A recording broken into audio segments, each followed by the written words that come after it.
چیز کو فنا ہو جانا، ہر چیز کو فنا ہو جانا ہے۔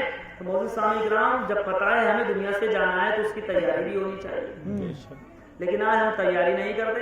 اگر مثال کے طور پر کوئی ہندوستان سے عرب جانا چاہے تو 1 مہینہ پہلے سے ہی تیاریاں کرنے لگ جاتا ہے، کہیں پاسپورٹ بنوا گا، ویزا بنوا گا، پھر جانے کے سامان دیگر اپنے ساتھ لے کر جائے گا۔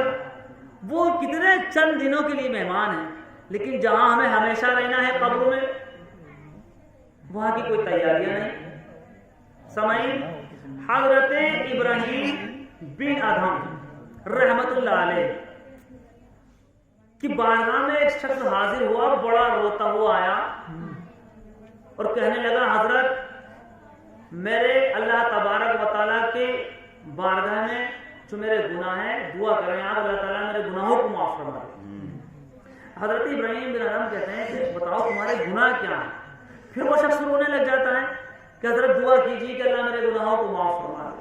پھر آپ نے دوبارہ کہا کہ بھائی بتاؤ تمہارے گناہ ہے کیا؟ لیکن وہ رو ہی چلے جا رہا ہے۔ تو آپ نے کہا کہ تمہارے گناہ اتنے ہیں جو اللہ کی رحمت سے بھی بڑے ہیں۔ اللہ کی رحمت تو بہت بڑی ہے، بڑے بڑے گناہگاروں کو معاف فرما دیتی ہے۔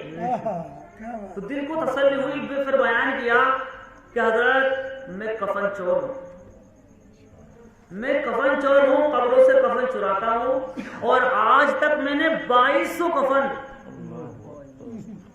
تقریباً 2200 کفن چرایا۔ اللہ اکبر، بڑی ہمت کی بات ہے۔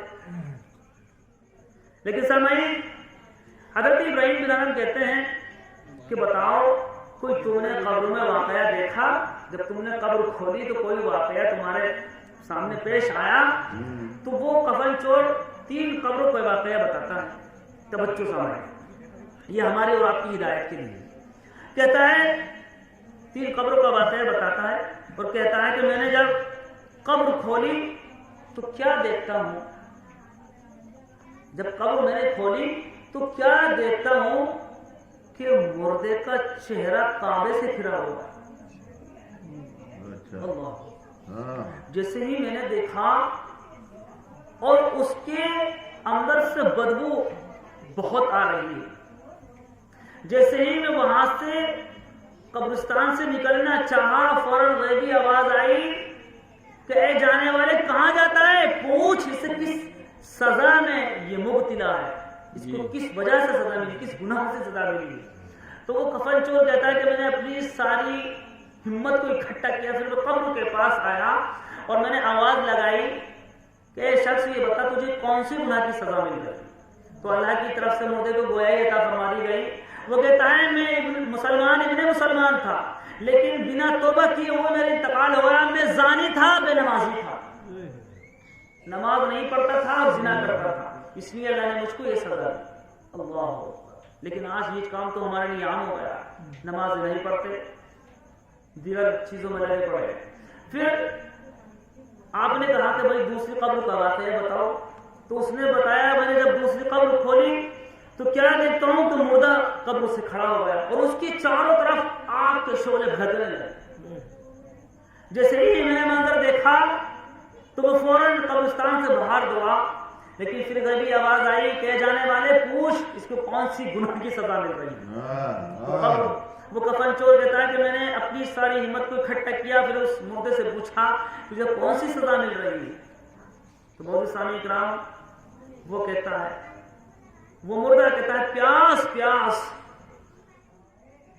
تو جیسے ہی بولے میں اس کے پانی لینے کے لیے دوڑا تو پیچھے سے آواز آئی خبردار اس شرابی کو پانی دیا دو۔ اللہ، جب میں نے پیچھے مڑ کے دیکھا وہ کفن چور کہتا ہے کہ 2 فرشتے مجھے نظر آئے جو اس کے پاس کھڑے ہوئے تھے، انہوں نے آواز لگائی خبردار اگر اس شرابی کو پانی دیا۔ تو مولانا صاحب اکرام وہ شراب پیا کرتا تھا اور بے نمازی تھا اور توبہ کیے بغیر اس کا انتقال ہوا، اس کو سزا مل گئی۔ لیکن افسوس ہمارے لیے مسلمانوں میں تو یہ عام ہوتا چلا جا رہا ہے، زنا بھی عام ہوتا چلا جا رہا ہے، شراب بھی عام ہوتی چلی جا رہی ہے۔ اب وہ تیسری قبر کا واقعہ بتاتا ہے، توجہ ہدایت کے لیے۔ وہ کہتا ہے کہ میں نے تیسری قبر کھولی، دیکھا تو قبر میں مردہ ہی گیا۔